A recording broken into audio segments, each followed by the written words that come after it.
The Forgotten Village. It was late autumn when David, a traveling journalist, stumbled upon the village of Elmsworth. Hidden deep in the forest, it wasn't on any map. Overgrown paths and decaying signs hinted that this place had been long forgotten. Curious, David parked his car and ventured in on foot. The village seemed eerily quiet. There were no birds, no rustling leaves, just silence. The houses, though old, looked as if they had been abandoned in a hurry.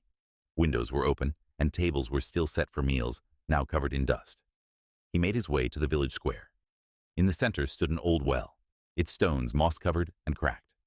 David approached, peering into its depths. A strange sensation gripped him, like icy fingers brushing his spine. Suddenly, the distant sound of children laughing echoed through the empty streets. He spun around, but there was no one. Heart racing, David followed the sound to a small house at the edge of the village.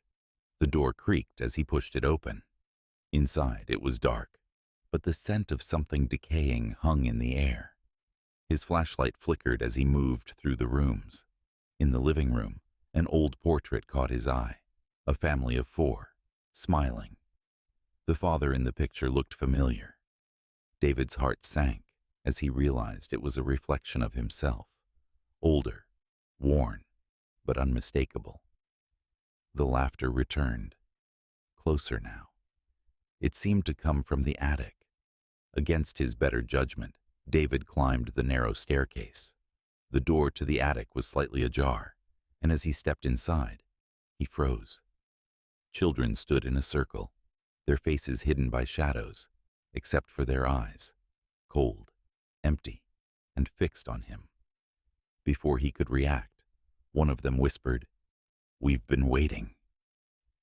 David felt the air thicken, suffocating him.